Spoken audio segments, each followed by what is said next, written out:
Hello दोस्तों, welcome to my YouTube channel Amit के blog में आप सभी का एक बार फिर से बहुत बहुत स्वागत है दोस्तों। तो दोस्तों आज हम इस वीडियो में आपको बतलाने वाले हैं पालक की सफल वैज्ञानिक उन्नत खेती के बारे में। जी हाँ भैया, अगर आप पालक की खेती करने के बारे में सोच रहे हैं या फिर करने चल रहे हैं तो ये वीडियो आपके लिए बहुत ही इन्फॉर्मेशन होने वाली है, क्योंकि हम आज आपको इस वीडियो में बतलाने वाले हैं कि आप पालक की खेती कैसे कर सकते हैं। क्योंकि इसमें तो पालक की खेती में सबसे ज़्यादा जो एक रोग लगता है वो है झुलसा। जी हाँ भैया, जो इसकी पत्तियों में दाग लग जाता है वो बहुत ही ज़्यादा पालक की खेती में देखने को मिलता है। तो इसको आप कैसे रोक सकते हैं? बहुत ही ज़्यादा रोग आता है, पत्तियां पीली होकर गिर जाती हैं और इसमें इल्लियों का प्रकोप बहुत ही ज़्यादा देखने को मिलता है। तो आपको आज इस वीडियो में पूरी A to Z जानकारी मिलने वाली है कि आप कैसे खेत को तैयार कर सकते हैं, कौन से फर्टिलाइज़र का प्रयोग कर सकते हैं, तो कैसे आपको पालक की बुआई करनी है। तो पूरी जानकारी आपको इस वीडियो में मिलने वाली है। तो वीडियो को बिना स्किप किए हुए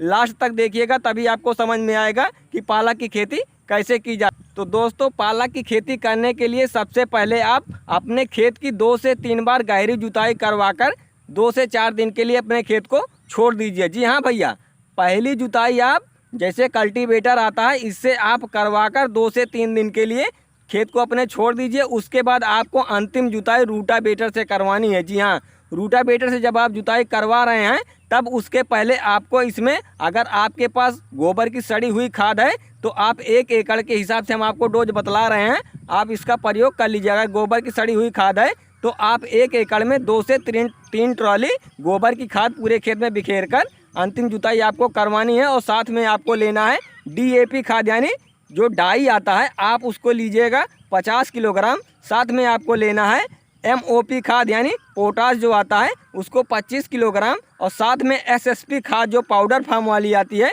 आप इसको लीजिएगा 50 किलोग्राम।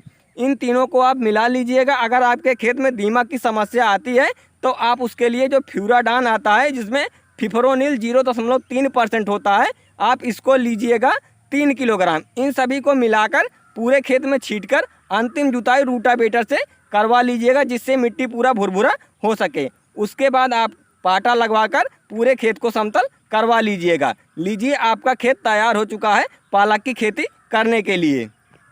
तो दोस्तों अब बात आती है बीज के बारे में कि हमें कौन से बीज का चुनाव करना है। तो भैया हम आपको 2 से 3 वैरायटियों के नाम बता रहे हैं, आप इनमें से किसी एक वैरायटी का चुनाव कर सकते हैं। तो जैसे विनायक कंपनी का जो आता है पालक, आप इसका भी चुनाव कर सकते हैं। प्रसाद कंपनी का आता है आप उसका भी चुनाव कर सकते हैं। या फिर डायमंड कंपनी का जो पालक आता है आप उसका भी चुनाव कर सकते हैं। या फिर रामचंद्र के नाम से आता है पालक, आप उनका भी चुनाव कर सकते हैं। तो किसी एक पालक का चुनाव कर आप बुआई कर लीजिएगा। या फिर आपके एरिए में जो अच्छा उत्पादन देने वाला पालक हो आप उसका चुनाव कर आप पालक की बुआई कर लीजिए। तो भैया बात आती है हम बुआई कैसे करें। तो भैया जब आप बुआई कर रहे हैं तो 2 बातों का ध्यान बहुत ही ज़्यादा ज़रूरी है। एक तो आपके खेत में पानी न रुके, आप वहाँ पर पालक की बुआई करिएगा। और अगर आपके खेत में पानी रुकता है तब आप कैसे बुआई करेंगे, तो इसके लिए आपको 2 स्टेप अपनाना है।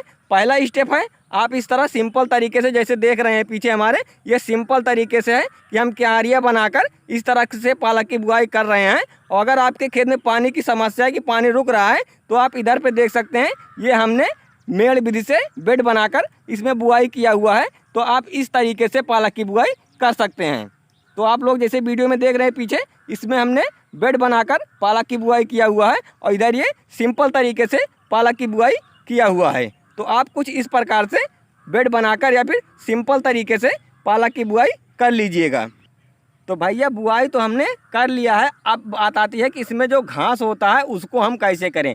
तो भैया अगर आपके खेत में घास की समस्या बहुत ज़्यादा आती है तब आप उसके लिए 1 एकड़ में 1 लीटर पेंडामेथिलीन जो आता है 200 लीटर पानी में घोलकर आप स्प्रे कर दीजिए। स्प्रे करने के आधे घंटे बाद कुछ इस प्रकार से आप सिंचाई कर दीजिए। आधे बेड में आप सिंचाई कर छोड़ दीजिए। अगर आप सिंपल तरीके से कर रहे हैं तो जब यहाँ से आप पानी कटाइए वहाँ तक पहुँच जाए तब आप पानी को बंद कर दीजिए। तो आप इस प्रकार से सिंचाई कर लीजिए। इससे आपकी पालक के खेत में एक भी घास नहीं होगा। तो आपको बहुत ही अच्छा खासा रिजल्ट देखने के लिए मिलेगा पालक के उत्पादन में। जी हाँ, अगर घास नहीं रहेगा तो आपके खेत में कीट बहुत कम लगेंगे, तो दवाइयों का खर्च जो है वो भी बहुत कम लगेगा। तो तो कम लागत में आपको अधिक मुनाफा मिलने वाला है। तो आप पेंडामिथलिन का प्रयोग कर लीजिएगा। और अगर आपके यहाँ मजदूरों की समस्या नहीं है तो आप मजदूरों की सहायता से निराई गुड़वाई करवा लीजिएगा।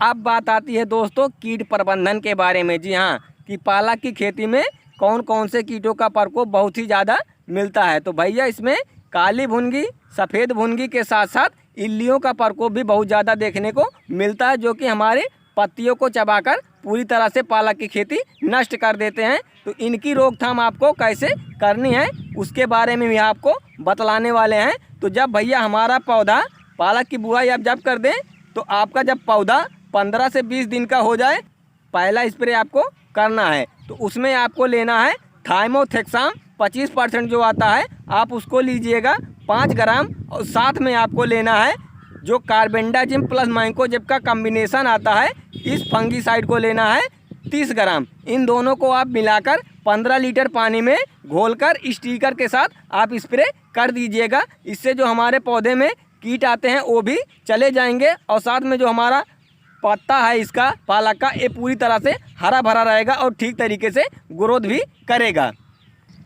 अब बात आती है दोस्तों सेकेंड स्प्रे के बारे में, कि हमें सेकेंड स्प्रे जो करना है उसमें क्या क्या लेना है। तो उसमें आप जो कराटे इंसेक्टिसाइड आता है सिजेंटा कंपनी का, आप उसको लीजिएगा 25 ml प्लस साथ में आपको साइमोक्सिनिल प्लस मैंकोजेब का जो कम्बिनेशन आता है जिसमें 64% मैंकोजेब रहता है, आप उसको लीजिएगा। ये आपको साइमोक्स जैसे कंपनी जो आता है इसमें आपको ये टेक्निकल मिल जाएगा। आप इसको लीजिएगा 40 ग्राम। और साथ में आपको लेना है ग्रेस ग्रो जो टॉनिक आता है, आप इसको लीजिएगा 25 ml। इन तीनों को आप मिलाकर अपने पालक के पौधे पर स्प्रे कर दीजिएगा स्टिकर मिलाकर साथ में।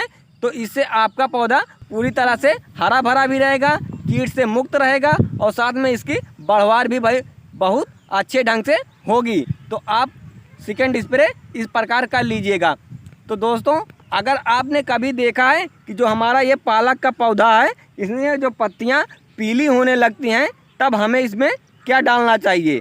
तो भैया इसके लिए फंगीसाइड का प्रयोग करना चाहिए। जी हाँ, फंगीसाइड ही इनको रोक सकता है।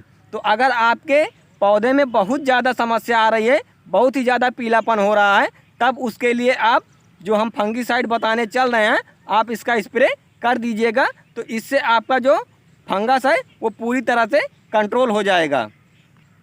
तो उसके लिए आप एजेस्ट्रोबिन 18.2% प्लस डीएफओकोनोजोल 11.4% जो SC फार्म में आता है, आपको इसको लेना है 25 ml। जी हाँ भैया 25 ml 15 लीटर पानी में आपको इसको घोलकर स्प्रे करना है। और साथ में आपको लेना है स्ट्रेप्टोसाइक्लिन जो आता है उसको आप लेंगे 3 ग्राम। इन दोनों को मिलाकर 15 लीटर पानी में घोलकर आप स्प्रे कर दीजिए।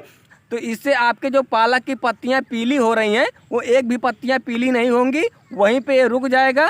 इससे आपका पालक बहुत ही अच्छी तरीके से ग्रोथ करेगा और आप इसको बहुत ही अधिक से अधिक अच्छे दामों में इसकी बिक्री कर सकते हैं। तो दोस्तों आपको ये जानकारी कैसी लगी, वीडियो आपको कैसा लगा, आशा करते हैं वीडियो आपको अच्छा लगा होगा। तो वीडियो को एक लाइक कर दीजिए और हमारे चैनल को सब्सक्राइब कर लीजिए ताकि आपको इसी तरह की नई नई जानकारियाँ मिलती रहें। तो भैया मिलते हैं नेक्स्ट वीडियो में, तब तक के लिए जय हिंद, खुश रहिए, खेती अच्छी तरह करिए।